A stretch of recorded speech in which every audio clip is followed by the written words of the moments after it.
اللهم صل على محمد وآل محمد وعجل فرجهم. اللهم كن لوليك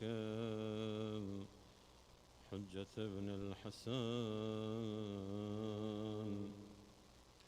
صلواتك عليه وعلى آبائه في هذه الساعة وفي كل ساعة وليا وحافظا وقائدا وناصرا ودليلا وعينا حتى تسكنه أرضك طوعا وتمتعه فيها طويلا برحمتك يا أرحم الراحمين. صلوات. بسم الله الرحمن الرحيم.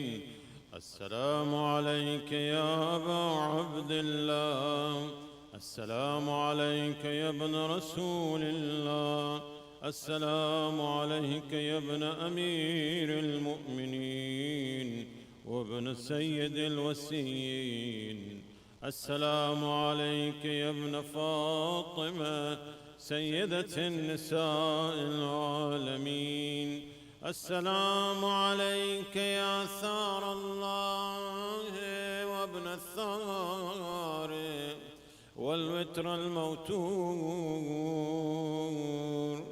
السلام عليك وعلى الأرواح التي حلت بفنائك، عليكم مني جميعا سلام الله أبدا ما بقيت وبقي الليل والنهار. يا أبا عبد الله، لقد عظمت الرضية وجلت وعظمت المصيبة بكم علينا وعلى جميع أهل الإسلام، وجلت وعظمت مصيبتك في السماوات على جميع أهل السماوات، فنحن الله أمة أسست أساس الظلم والجور عليكم أهل البيت، ونحن الله أمة دفعتكم عن مقامكم وأزالتكم عن مراتبكم التي رتبكم الله فيها، ونحن الله أمة قتلتكم ونحن الله الممهدين لهم بالتمكين من قتالكم. برئت إلى الله وإليكم منهم ومن أشياعهم وأتباعهم وأوليائهم. يا أبا عبد الله، يا أبا عبد الله، إني سلم لمن سالمكم وحرب لمن حاربكم إلى يوم القيامة.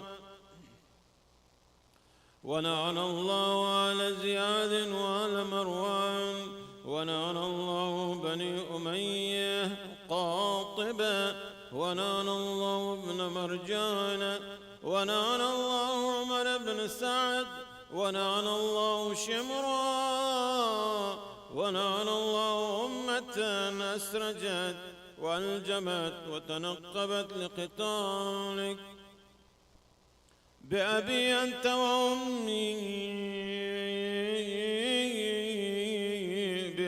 أنت وأمي، لقد عظم مصابي بك، فأسأل الله الذي أكرم مقامك وأكرمني بك أن يرزقني طلب ثارك مع إمام منصور من أهل بيت محمد صلى الله عليه وآله.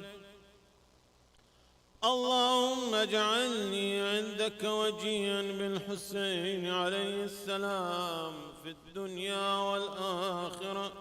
يا أبا عبد الله، إني أتقرب إلى الله وإلى رسوله وإلى أمير المؤمنين وإلى فاطمة وإلى الحسن وإليك بموالاتك وبالبراءة ممن قاتلك ونصب لك الحرب، وبالبراءة ممن أسس أساس الظلم والجور عليكم، وأبرأ إلى الله وإلى رسوله ممن أسس أساس ذلك وبنى عليه بنيانه وجرى في ظلمي وجوري عليكم وعلى أشياعكم. برئت إلى الله وإليكم منهم، وأتقرب إلى الله ثم إليكم بموالاتكم وموالاة وليكم، وبالبراءة من أعدائكم والناصبين لكم الحرب، وبالبراءة من أشياعهم وأتباعهم. إني سلم لمن سالمكم، وحرب لمن حاربكم، وولي لمن والاكم، وعدو لمن عاداكم. فأسأل الله الذي أكرمني بمعرفتكم ومعرفة أوليائكم ورزقني البراءة من أعدائكم أن يجعلني معكم في الدنيا والآخرة، وأن يثبتني عندكم قدم صدق في الدنيا والآخرة. وأسأل أن يبلغني المقام المحمود لكم عند الله، وأن يرزقني طلب الثاني مع إمام مهدي هدى ظاهر ناطق بالحق منكم. وأسأل الله بحقكم وبالشأن الذي لكم عنده أن يعطيني بمصابي بكم أفضل ما يعطي بمصابي، أفضل ما يعطي مصابا بمصيبتي، مصيبة معظمها وأعظم رزيتها في الإسلام وفي جميع السماوات والأرض.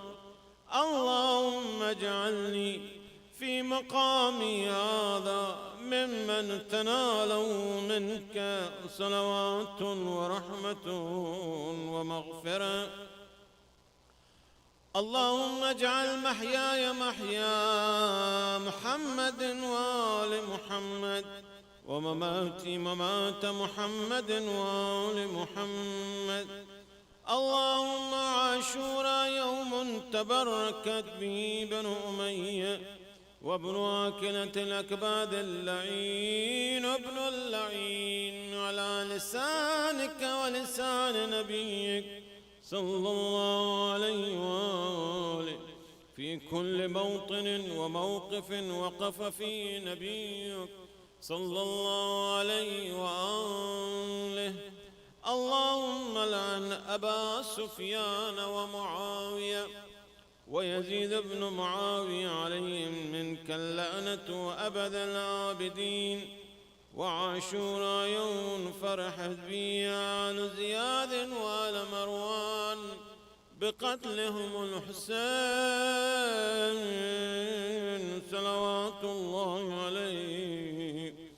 اللهم فضاعف عليهم اللعن منك والعذاب الأليم. اللهم إني أتقرب إليك في هذا اليوم وفي موقفي هذا وأيام حياتي بالبراءة منهم واللعنة عليهم وبالموالاة لنبيك وآل نبيك عليه وعليهم السلام. اللهم لعن أول ظالم ظلم حق محمد وآل محمد وآخر تابع له على ذلك. اللهم لعن العصابة التي جاهدت الحسين وشايعت وبايعت وتابعت على قتله. اللهم لعنهم جميعا. السلام عليك يا أبا عبد الله وعلى الأرواح التي حلت بفنائك. عليك مني سلام الله أبدا ما بقيت وبقي الليل والنهار، ولا جعله الله آخر الأهد مني لزيارتكم. السلام على الحسين وعلى علي بن الحسين وعلى أولاد الحسين وعلى أصحاب الحسين. اللهم خص أنت أول ظالم باللعن مني وابدأ به أولا ثم العن الثاني والثالث والرابع.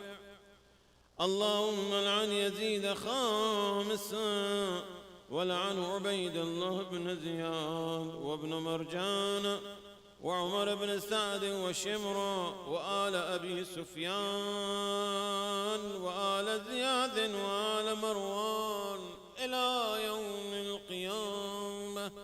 سجدة. اللهم لك الحمد حمد الشاكرين لك على مصابهم. الحمد لله على عظيم رزيتي. اللهم ارزقني شفاعة الحسين يوم الورود وثبت لي قدم صدق عندك مع الحسين وأصحاب الحسين الذين بذلوا مواجههم دون الحسين عليهم السلام. صلى الله على محمد وآل محمد.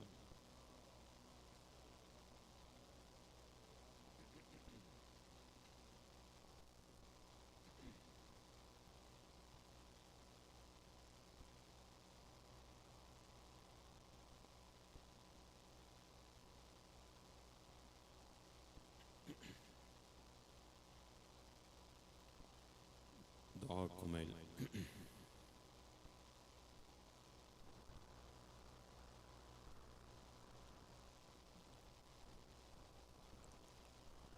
اللهم صل على محمد وآل محمد وعجل فرجهم.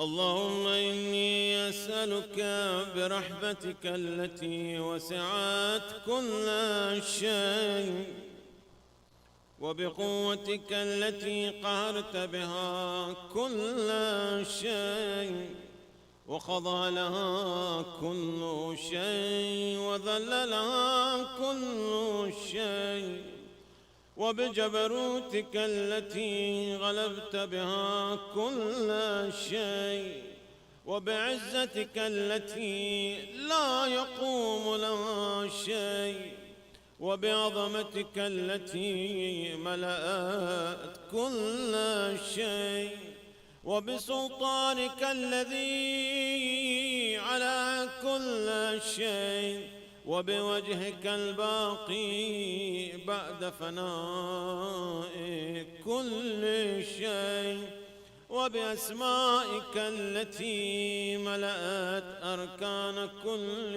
شيء، وبعلمك الذي أحاط بكل شيء، وبنور وجهك الذي أضاء له كل شيء. يا نور يا قدوس، يا نور يا قدوس، يا أول الأولين ويا آخر الآخرين. اللهم اغفر لي الذنوب التي تهتك العسام، اللهم اغفر لي الذنوب التي تنزل النقم، اللهم اغفر لي الذنوب التي تغير النعم، اللهم اغفر لي الذنوب التي تهبس الدعاء، اللهم اغفر لي الذنوب التي تنزل البلاء، اللهم اغفر لي كل ذنب أذنبته وكل خطيئة أخطأتها.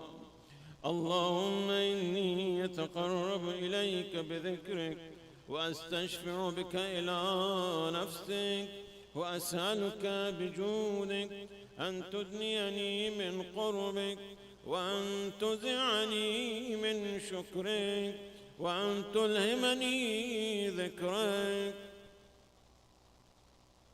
اللهم إني أسألك سؤال خاضع متذلل خاشع، أن تسامحني وترحمني وتجعلني بقسمك راضيا قانعا، وفي جميع الأهوال متواضعا. اللهم وأسألك سؤال من اشتد فاقته وأنزل بك عند الشدائد حاجة، وعظم فيما عندك رغبته. اللهم عظم سلطانك وعلى مكانك، وخفي مكرك، وظهر أمرك، وغلب قهرك، وجرت قدرتك، ولا يمكن الفرار من حكومتك، ولا يمكن الفرار من حكومتك. اللهم لا أجد لذنوب غافرا، ولا لقبائحي ساترا، ولا لشيء من عملي القبيح بالحسن مبدلا غيرك. لا إله إلا أنت سبحانك وبحمدك. ظلمت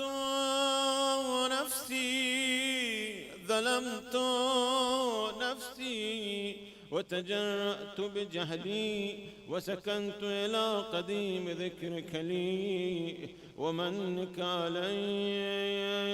اللهم مولاي، اللهم مولاي، كم من قبي سترت، وكم من فادح من البلاء أقلت، وكم من عثار وقيت، وكم من مكروه دفعت، وكم من ثناء جميل لست أهلا له نشرت. اللهم عظم بلائي وأفرت بي سوء حالي، وقصرت بي أعمالي، وقادت بي أغلالي، وحبسني عن نفعي بعد أملي، وخدعتني الدنيا بغرورها، ونفسي بجنايتها ومطالي. يا سيدي يا سيدي، فأسألك بعزتك ألا يحجب عنك دعائي سوء عملي وفعالي، ولا تفضحني بخفي ما اطلعت علي من سري، ولا تعاجلني بالعقوبة على ما عملت في خلواتي من سوء فعلي وإساءتي ودوام تفريطي وجهالتي وكثرة شهواتي وغفلتي. وكن اللهم بعزتك لي في كل الأحوال رؤوفا، وعلي في جميع الأمور عطوفا. إلهي وربي من لي غيرك، أسأل كشف ضري والنظر في أمري. إلهي ومولاي أجريت علي حكما اتبعت في هوى نفسي، ولم أحترز في من تزيين عدوي، فغرني بما هواني واسعدوا على ذلك القضاء، فتجاوزت بما جرى علي من ذلك بعض حدودك وخالفت بعض أوامرك، فلك الحمد علي في جميع ذلك، ولا حجة لي فيما جرى علي في قضاك، وألزمني حكمك وبلاك، وقد أتيتك يا إلهي بعد تقصيري وإسرافي على نفسي، معتذرا نادما منكسرا مستقيلا مستغفرا منيبا مقرا مذعنا معترفا، لا أجد مفرا مما كان مني، ولا مفضى أتوجه إليه في أمر غير قبولك عذري وإدخالك إياي في سعة رحمتك. اللهم فاقبل عذري وارحم شدة ضري وفكني من شد وثاقي. يا رب ارحم ضعف بدني، يا رب ارحم ضعف بدني، يا رب ارحم ضعف بدني ورقة جلدي ودقة عظمي. يا من بدأ خلقي وذكري وتربيتي وبري وتغذيتي، هبني لابتداء كرمك وسالف برك بي. يا إلهي وسيدي وربي، أتراك معذبي بنارك بعد توحيدك، وبعد من طوى علي قلبي من معرفتك، ولهج بي لساني من ذكرك، وأتقده ضميري من حبك، وبعد صدق اعترافي ودعائي خاضعا لربوبيتك، هيهات أنت أكرم من أن تضيع من ربيت، أو تبعد من أدنيت، أو تشرد من آويت، أو تسلم إلى البلاء من كفيت ورحمت. وليت شعري يا سيدي وإلهي ومولاي، أتسلط النار على وجوه خرت لعظمتك ساجدا، وعلى ألسن نطقت بتوحيدك صادقا وبشكرك مادحا، وعلى قلوب اعترفت بإلهيتك محققا، وعلى ضمائر حوت من العلم بك حتى صارت خاشعة وعلى جوارحها سعت إلى أوطان تعبدك طائعة، وأشارت باستغفارك مذعنة. ما هكذا الظن بك ولا أخبرنا بفضلك عنك يا كريم يا رب، يا كريم يا رب.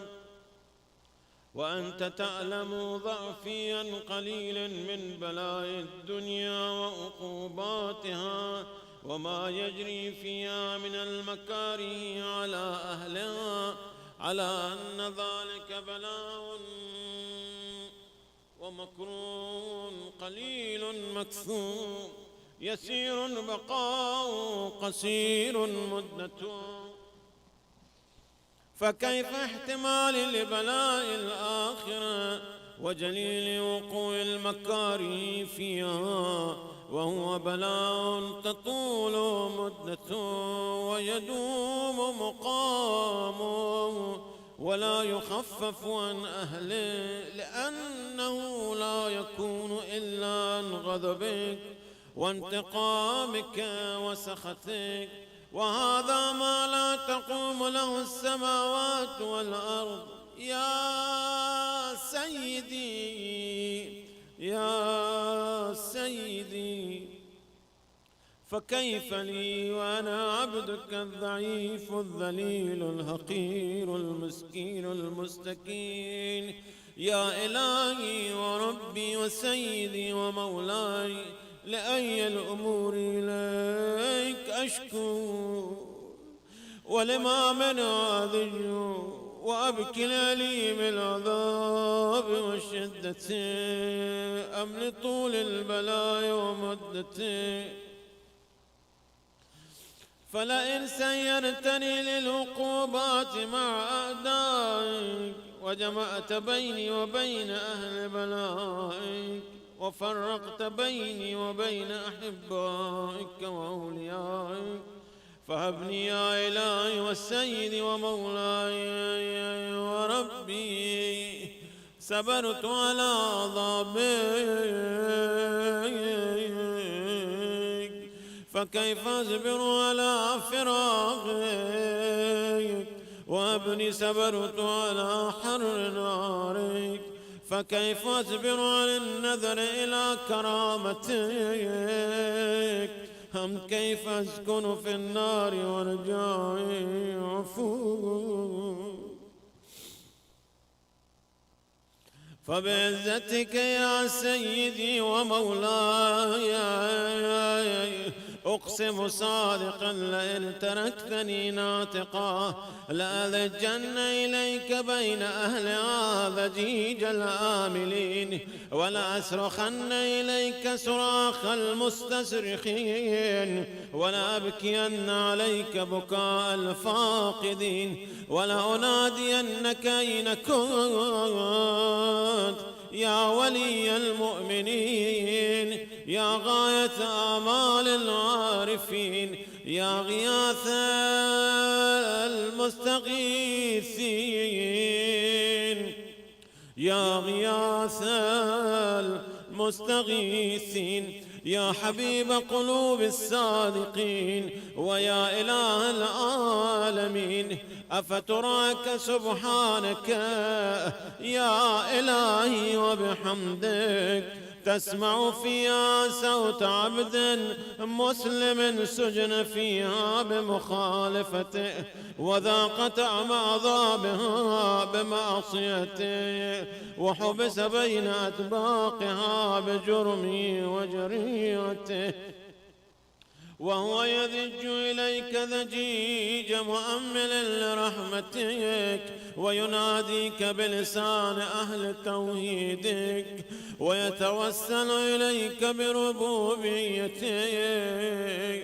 يا مولاي فكيف يبقى في العذاب وهو يرجو ما ما سلف من حلمك، أم كيف تؤلم النار وهو يأمل فضلك ورحمتك، أم كيف يهرق لهيبها وأنت تسمع صوت وترى مكانه، أم كيف يشتمل عليه زفيرها وأنت تعلم ضعفه، أم كيف يتقلقل بين أطباقها وأنت تعلم صدقه، أم كيف تزجر زبانيتها وهو يناديك يا رب، أم كيف يرجو فضلك في عتقه منها فتترك فيها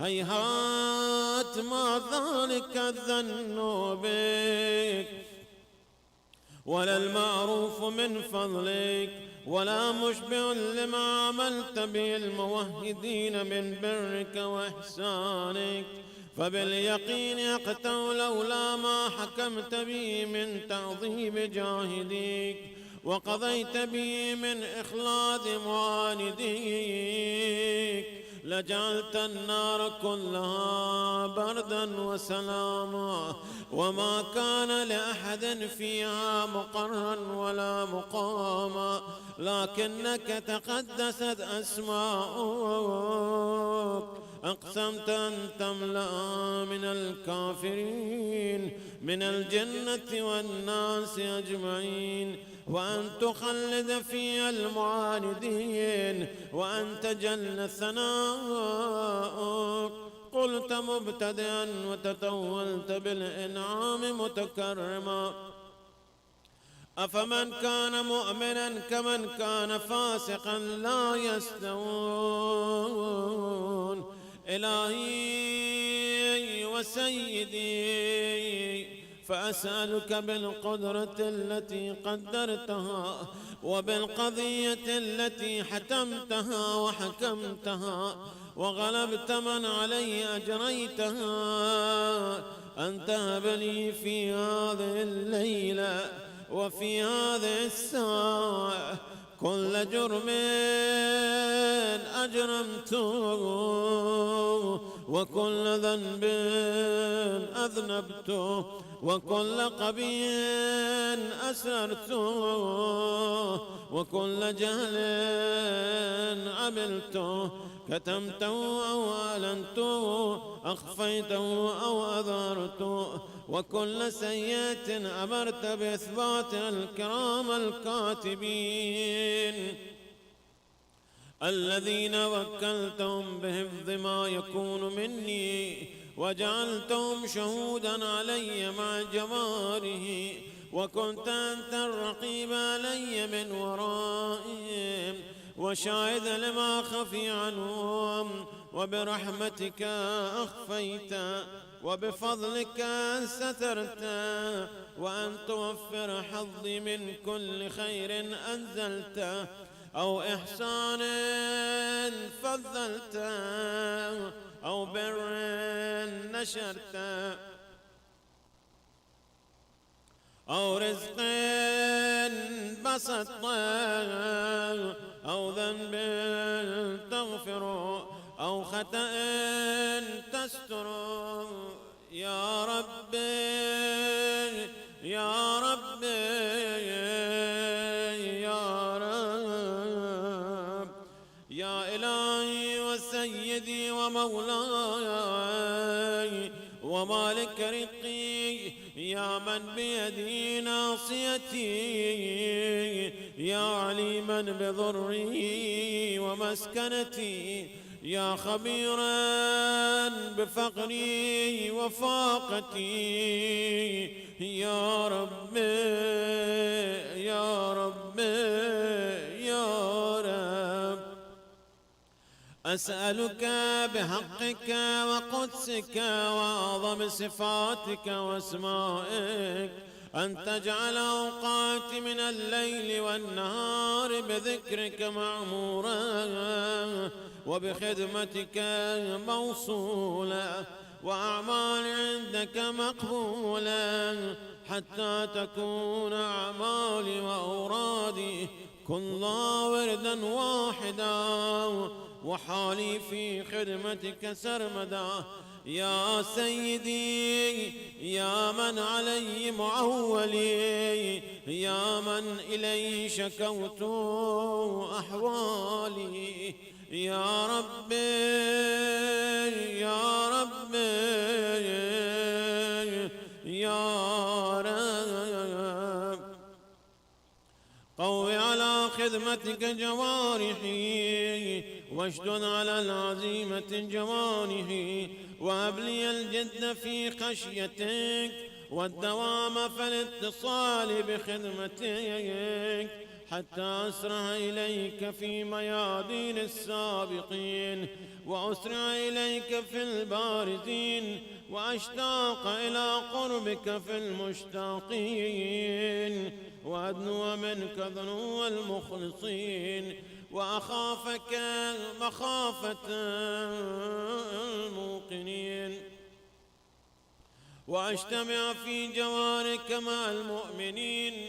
اللهم ومن أرادني بسوء فأرد، ومن كادني فكيد، واجعل لي من أحسن عبيدك نصيبا عندك، وأقربهم منزلة منك، وأخسم ظلفة لديك، فإنه لا ينال ذلك إلا بفضلك. وجد لي بجودك، واعطف علي بمجدك، واحفظني برحمتك، واجعل لساني بذكرك لهجا، وقلبي بحبك متيما، ومن علي بحسن إجابتك، وأقل لي عثرتي، واغفر زلتي، فإنك قضيت على عبادك بعبادتك، وأمرتهم بدعائك، وضمنت لهم الإجابة. فإليك يا رب نسبت وجهي، وإليك يا رب مددت يدي، فبعزتك استجب لدعائي، وبلغني مناي، ولا تقطع من فضلك رجائي، واكفني شر الجن والإنس من أعدائي. يا سريع الرضا يا سريع الرضا، اغفر لمن لا يملك إلا الدعاء، فإنك فعال لما تشاء. يا من اسمه دواء وذكره شفاء، يا من اسمه دواء وذكره شفاء، وطاعته غنى. ارحم من رأس مال الرجاء، وسلام البكاء. يا سابغ النعم، يا دافع النقم، يا نور المستوحشين في الظلام، يا عالما لا يعلم. صل على محمد وآل محمد، وافعل بما أنت أهله. وصلى الله على رسوله والأئمة الميامين من آله وسلم تسليما كثيرا. اللهم صل على محمد وآل محمد وعجل فرجهم.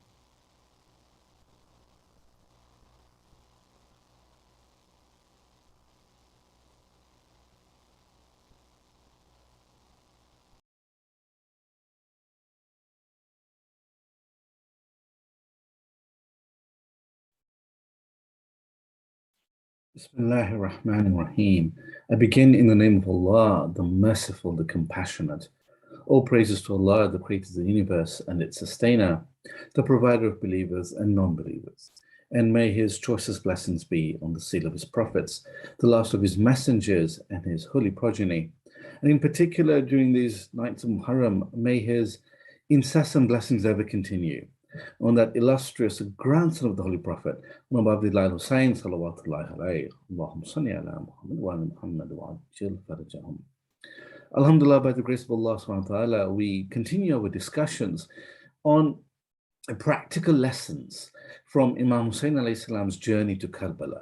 His letters, speeches, actions, and historical anecdotes have so many lessons that can be applied to the journey of our lives today, particularly in light of the difficulties that the global community has faced with the pandemic and continues to suffer. All the more reason, therefore, to look once again with fresh eyes at what we may learn from Imam Hussain alayhi salam, and crucially, how we can apply them to addressing the difficulties that we face today. We have considered several lessons from the teachings of Hazrat Muslim alayhi salam with regard to how Imam Hussain alayhi salam wrote to him after his difficulties in getting lost in the desert, to overcome fear, not to allow fear to come in the way, so that today when we see how anxiety has become such a big problem in the world, we heed the lesson of Imam Hussain alayhi salam in the letter that he wrote, that we must be wary of the effects of fear.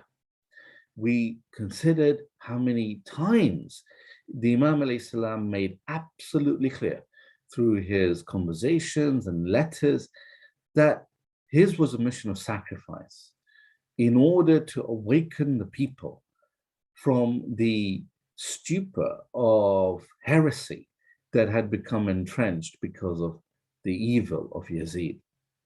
And when he was advised by people close to him, by his family members, such as Muhammad ibn Hanafiya, Umar bin Atraf, either to give bay'ah to Yazid or to go into exile, he said no. His duty was to take a stand, for without that, Islam would have been lost. And so we repeat once again, for the benefit of our young people, that when it is said that Karbala was just a battle between princes, because the enemies of the Ahl Bayt al-Islam say Imam Hussain alayhi salam was a prince because he was the son of a Khalif of Imam Ali alayhi salam, and Yazid was a prince because he was the son of Muawiyah, who was a previous leader, that these were princes having a battle and that's what it was. No, that is a lie. It is a vicious attempt to rewrite history.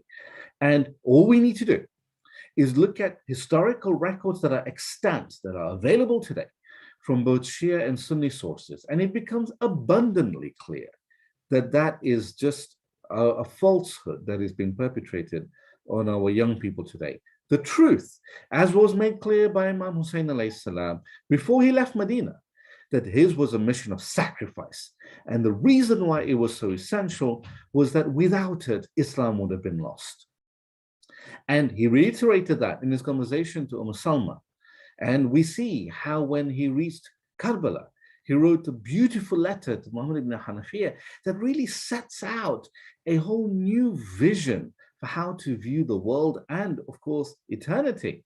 In his letter in which he said, Amma ba'ad, فَكَأَنَّ الدُّنْيَا لَمْ تَكُنْ وَالْآخِرَةَ لَمْ تَزُولْ. That it is as though the world, the dunya, is not, doesn't have any reality of its own, any substance. And it is almost as though the hereafter is never-ending, and not just never-ending, but also without a beginning. So he had stepped out of time and space. He was already in the internal realm when he was already in Karbala. His vision, his perspective had been reframed to the widest possible spiritual domain, teaching us that when we have difficulties, that we too can reframe our problems in a wider context.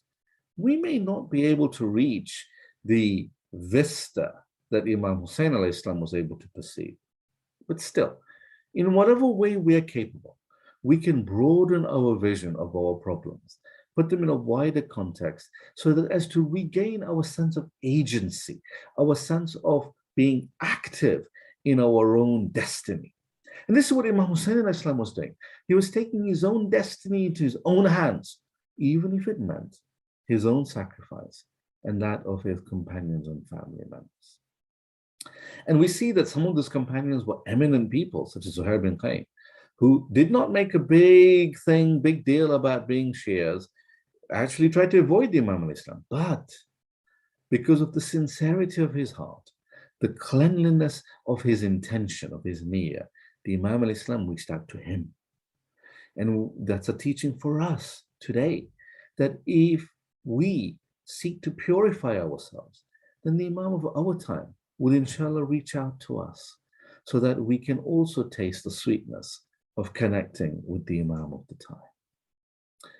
Today, inshallah, we move on to a very powerful document, a document that has lessons for every generation, including our own, a document that we can look at every year of our lives and think about what it means for us. Of course, I'm referring to the will of Imam Hussein alayhi salam, the last will and testament that he bequeathed in Medina before leaving for Mecca to his stepbrother, Muhammad ibn Hanafiyyah. And it is said that he put his seal on this will that he wrote before giving it to him. So let us consider the teachings in this important letter, in this will, and think about at each sentence, what does it mean for our lives today? He begins, of course, with Bismillahir Rahmanir Rahim.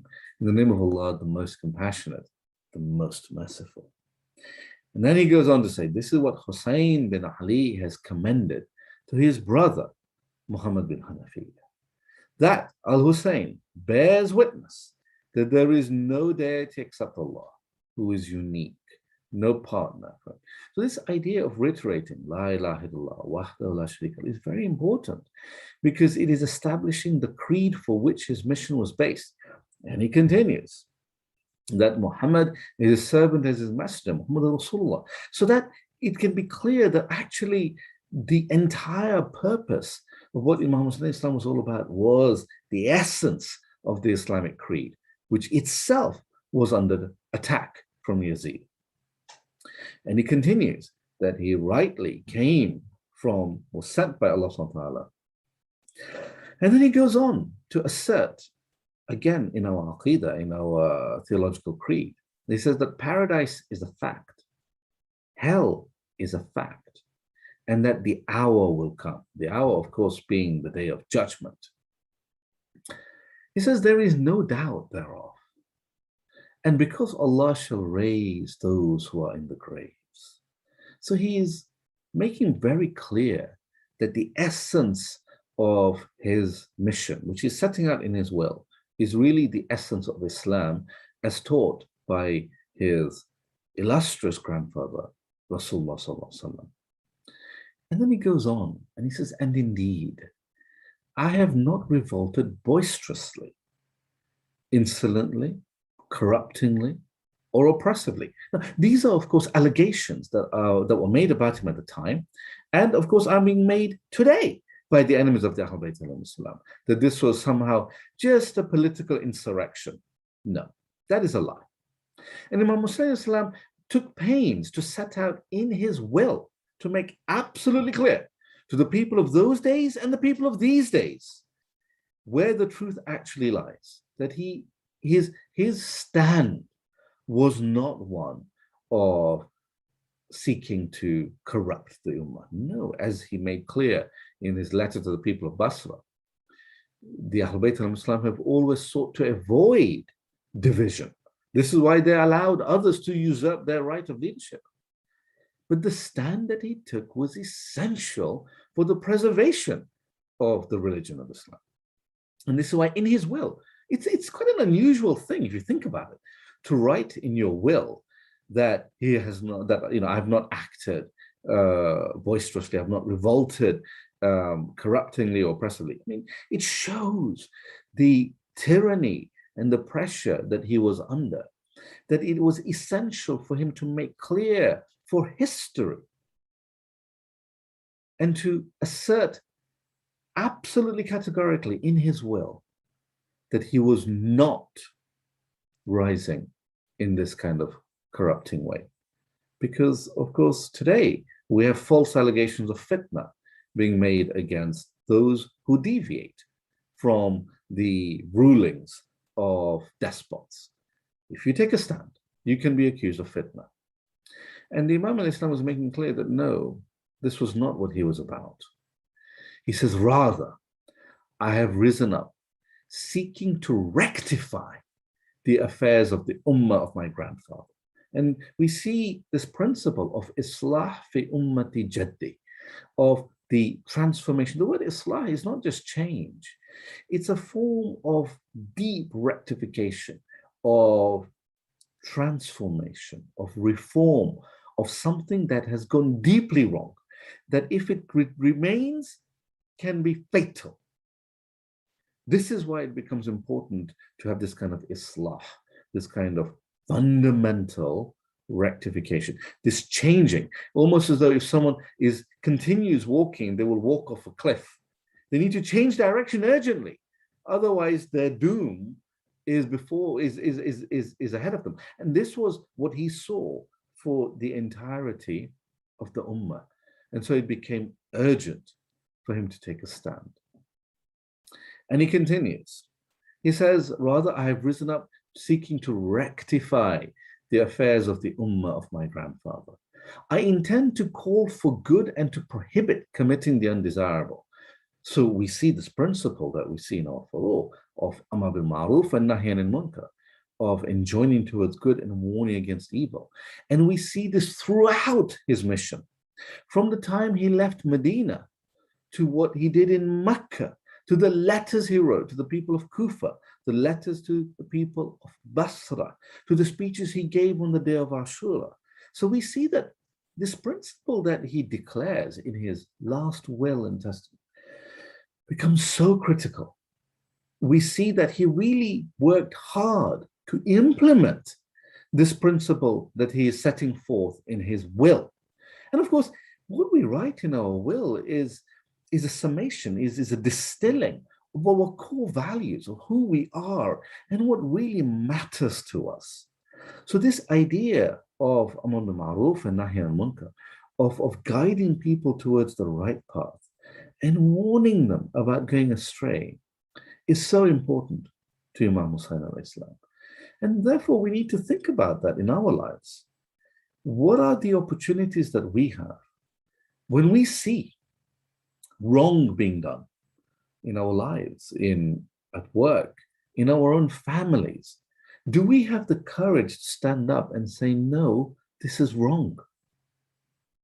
Because the last will and testament of Imam Hussain alayhi salam says very clearly, his niyyah, his intention was about calling for good and prohibiting committing the undesirable, committing evil. And so if we see evil in our families, if we see, for example, one person oppressing another, do we stand up as azadars of Imam Hussain alayhi salam and make a call and say, no, this is wrong? And it doesn't have to be just, bullying or persecution against other people. What about if you are the victim? What about if you are being bullied?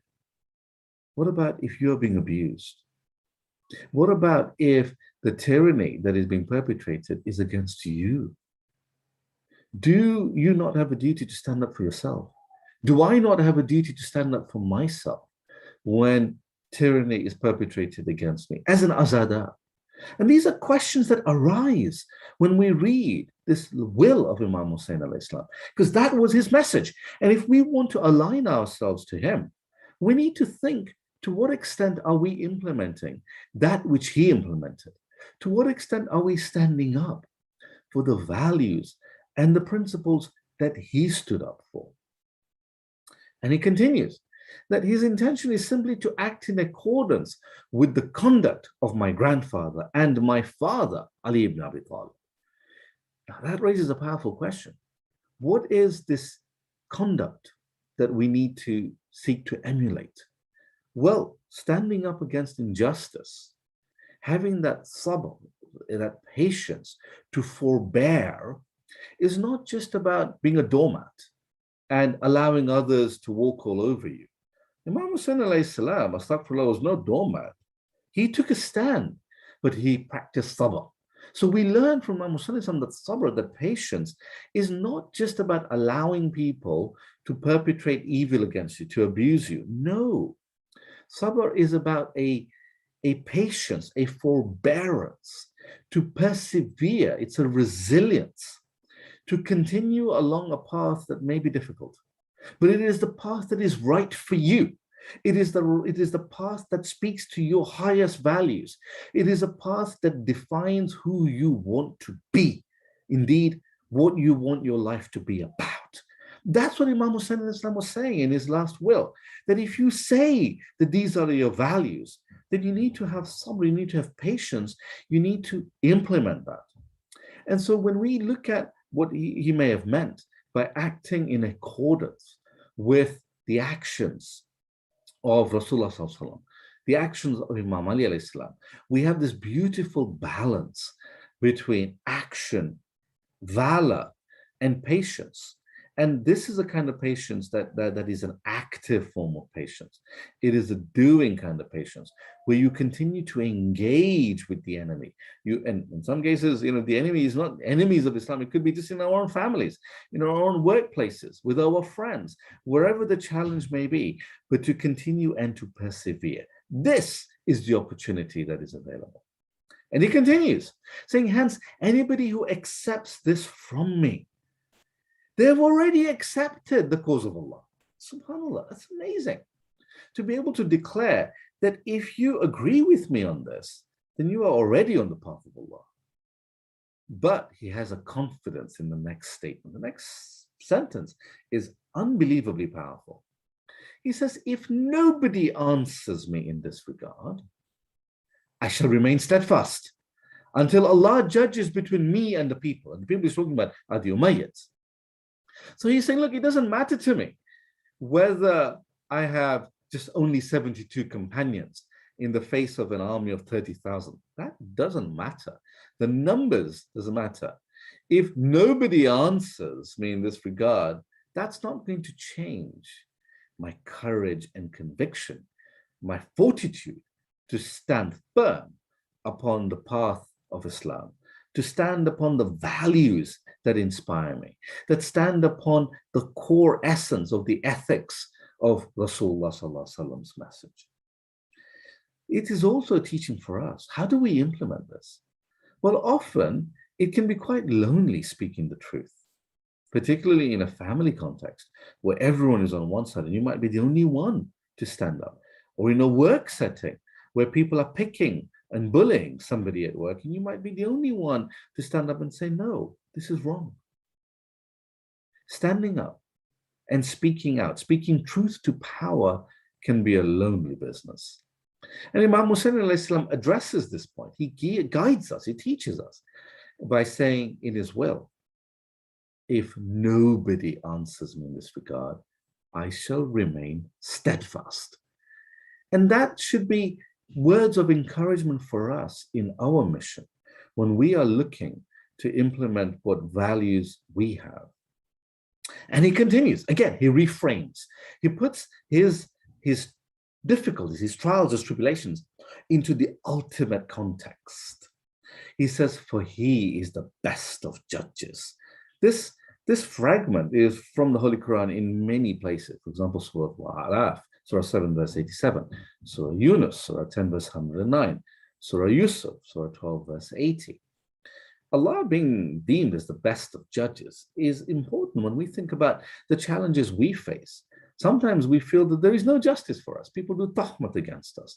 They make false allegations against us. There is no justice. But we can rejuvenate our spirit by connecting with Allah subhanahu wa ta'ala and recognizing that even if we are misjudged by people around us, Allah is the best of all judges. And as long as we are confident that we have acted in accordance with the teachings of Allah subhanahu wa ta'ala, we can have confidence to continue in our path. And then the Imam alayhi salam concludes his will. He says, and this is my last will and testament to you, my brother, referring to Muhammad ibn Hanafiya. He says, and my success is from Allah alone. And in him, I have placed my trust. And to him, I turn repentant.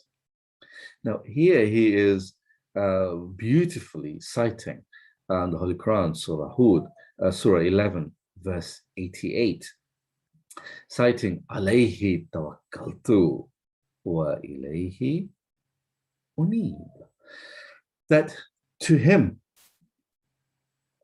in him, I have placed my trust, and to him I turn. And this idea of turning to Allah, while simultaneously having placed our trust in him, is a powerful concept that allows us to feel a sense of empowerment in the most difficult of challenges. So, as we conclude this discussion on this powerful will of Imam Hussein, let's ask ourselves a question.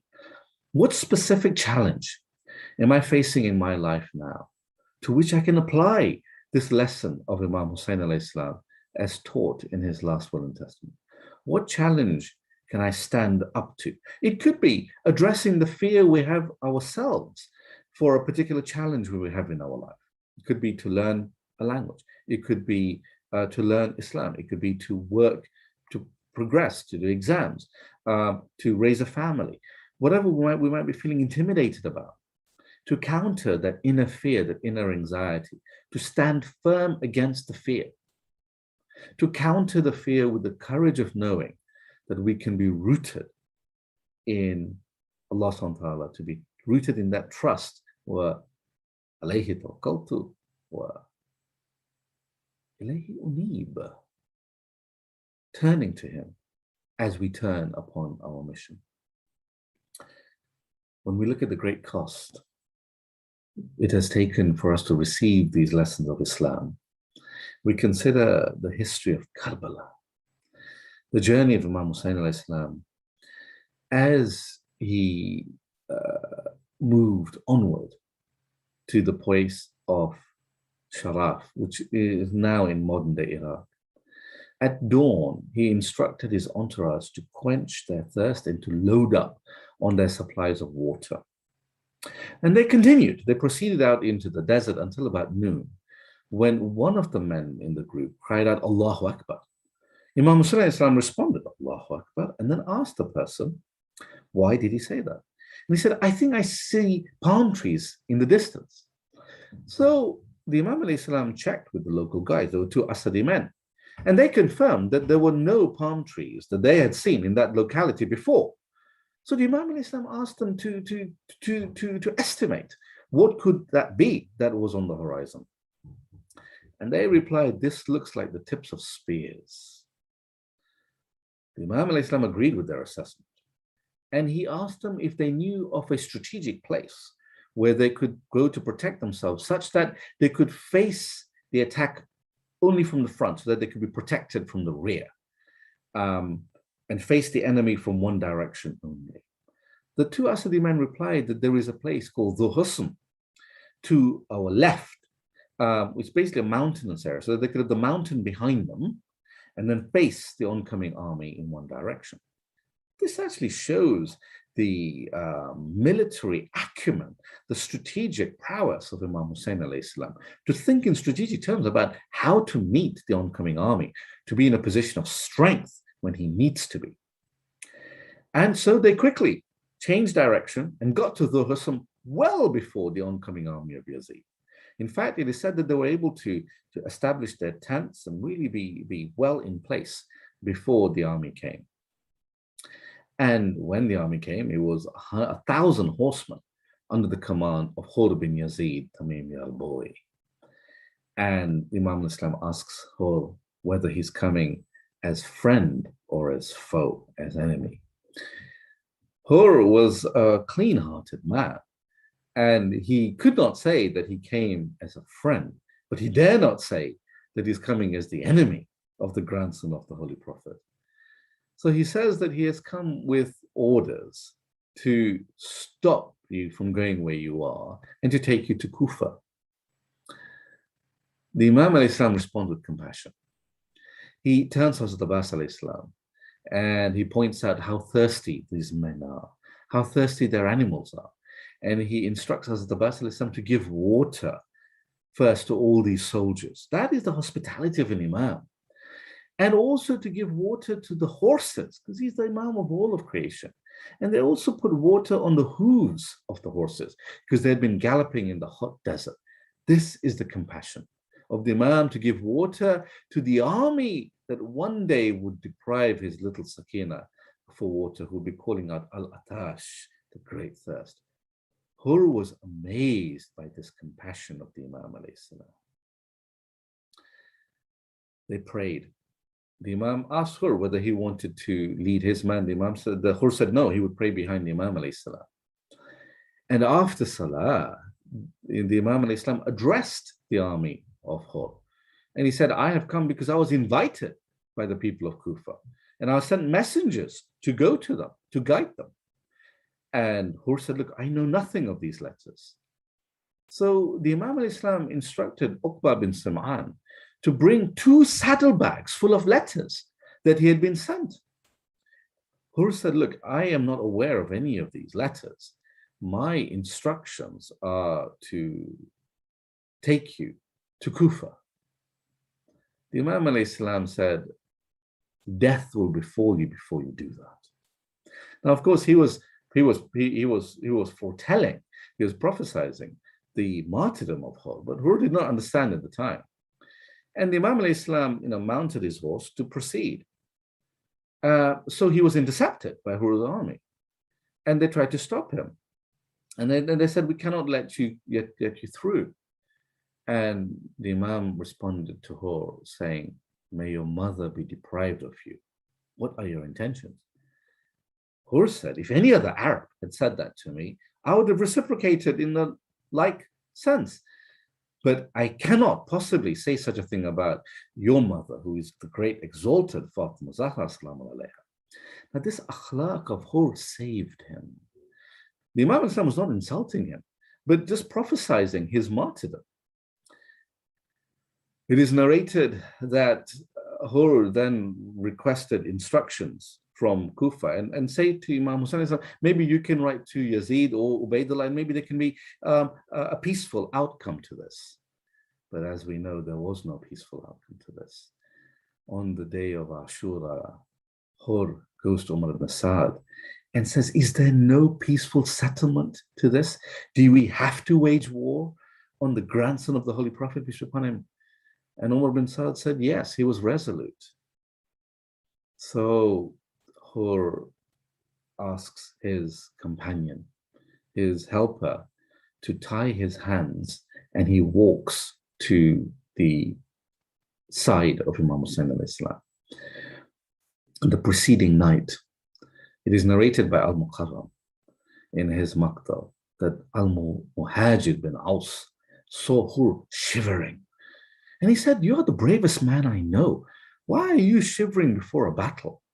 And Hur says, I see myself on one path leading to heaven and the other leading to hell. On the morning when it was clear that there was no alternative but battle, he calls to his son and he goes to the camp of Imam Hussein. And he asks his hands to be tied. As he approaches the side of Imam Hussein Islam, he goes to his knees. When Imam Hussein Islam sees him on his knees, he calls to Hazrat Abbas Islam to go to him and to untie his ropes with his own hands and to lift him so that he greets him on his feet. The Imam Islam goes and embraces him as a close friend. Hur is weeping. He's saying, I am so sorry that I brought you to this place. Please, can you forgive me? Let me be the first to sacrifice myself for you. But before I go, please, can you tell me that you have forgiven me? For if you forgive me, then Allah will forgive me. Imam Hussein alayhi salam says, know that I have forgiven you and Allah has forgiven you. And he gives him a spear that he had kept ready for him, for he had anticipated Hur's arrival. It is narrated that when Hur fell in battle and was about to pass away, Imam Hussein alayhi salam went to him. And as he cradled his head, he had a wound on his head. It is narrated that he used the handkerchief that Bibi Fatima alayhi salam had given to him to tie the wound on his head. And he said to her, your mother named you correctly as Hur, as free in this world and free in the hereafter. But we remember also that it is narrated that before Hur's battle, he asked for permission to send his son Ali first into battle, who fought valiantly, but as he fell and he calls out to his father to come to him, before Hur could get there, Imam Hussein al-Islam was already there. Hur says to Imam Hussein, I am here, you do not need to trouble yourself. Imam Hussein al-Islam says, I know it is very difficult for a father to be at the final moments of passing of his son. Yet we remember that when Hazrat Ali Akbar salam was passing away, Imam Hussein was all alone cradling him. Even Hazrat Abbas salam was passed away. Imam Hussein was all alone with the body of his young son. Allah la'natullahi ala zalimeen. وَسِيَعْلَمُ الَّذِينَ ظَلَمُوا أَيَّ مُنْقَلَبٍ يَنْقَلِبُونَ إِنَّ لِلَّهِ وَإِنَّا إِلَيْهِ رَاجِعُونَ. Let us pray to Allah subhanahu wa ta'ala that He forgives us our sins and those of our parents and ancestors who have passed away. He elevates their souls, and may He keep us and the generations to come faithful to Hussein alayhi salam. Surah Mubarak al-Fatiha.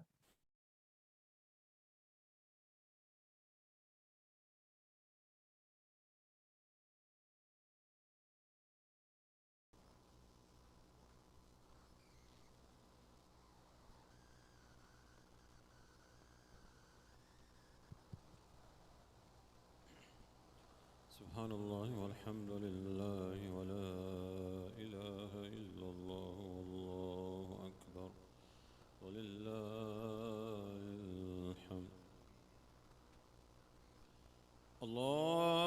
الله أكبر الله أكبر الله أكبر الله أكبر. أشهد أن لا إله إلا الله.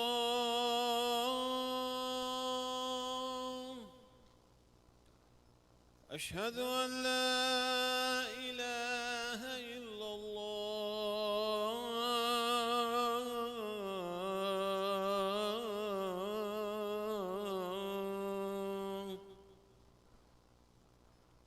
أشهد أن محمدًا رسول الله.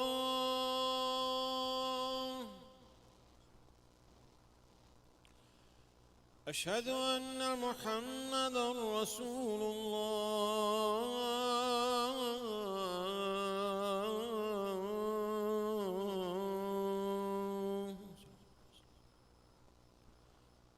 أشهد أن عليًّا ولي الله.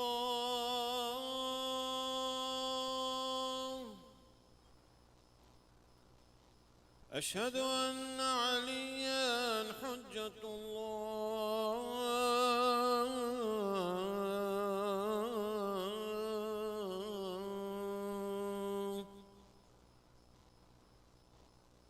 حي على الصلاة. حي على الصلاة.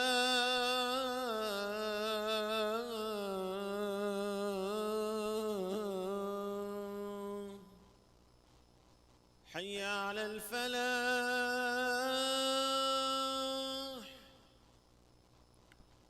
حي على الفلاح.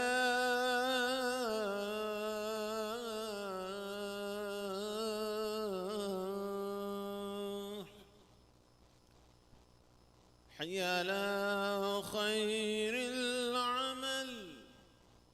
حي على خير العمل.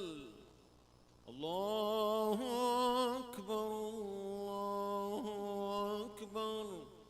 لا إله إلا الله. لا إله إلا الله.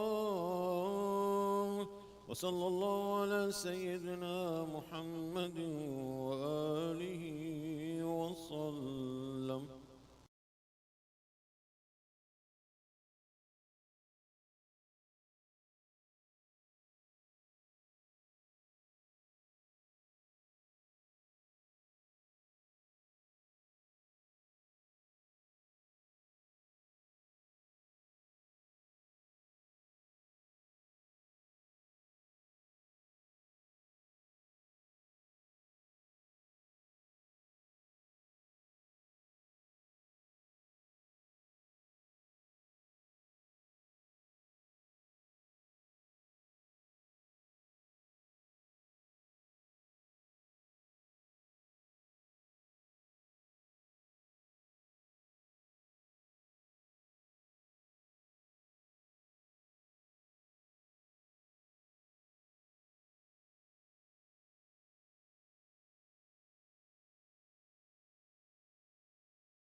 صلوات اللہم صلی ہائے صغرا بتا کیا لکھوں، ہائے صغرا بتا کیا لکھوں، ہائے صغرا بتا کیا لکھوں، ہائے صغرا بتا کیا لکھوں، میں تو پردیس میں لٹ گیا، اپنے لشکر کو میں رو چکا، تیرا بابا غریب ہو گیا، تیرا بابا غریب ہو گیا، اس کے سوا کیا لکھوں، آندھیاں میرا گھر لے گئی، میرا لخت جگر لے گئی، میرا نور نظر لے گئی، میرا نور نظر لے گئی، اس کے سوا کیا لکھوں، ہائے صغرا بتا کیا لکھوں، ہائے صغرا بتا کیا لکھوں، خط تیرا اب سناؤں کسے، کون میری صدا پر اٹھے، شب کو جاگے ہوئے سو گئے، سب شب کو جاگے ہوئے سو گئے، اس کے سوا کیا لکھوں، ہائے صغرا وہ بھائی تیرا جس نے تجھ سے تھا وعدہ کیا، کھا گئی اس کو کئی بو بلا، کھا گئی اس کو کئی بو بلا، اور اس کے سوا کیا لکھوں، پیار تو نے ہے جس کو لکھا، گھٹنیوں بھی جو چل نہ سکا، ہاں اصغر بھی اب نہ رہا، وہ اصغر بھی اب نہ رہا، اور اس کے سوا کیا لکھوں، شب کو دولہا بنایا جسے، راس آئی نہ مہندی جسے، روئی سحرے کی لڑیاں جسے، روئی سحرے کی لڑیاں جسے، اور اس کے سوا کیا لکھوں، اب سکینہ کا حافظ خدا، وقت زینب پہ بھی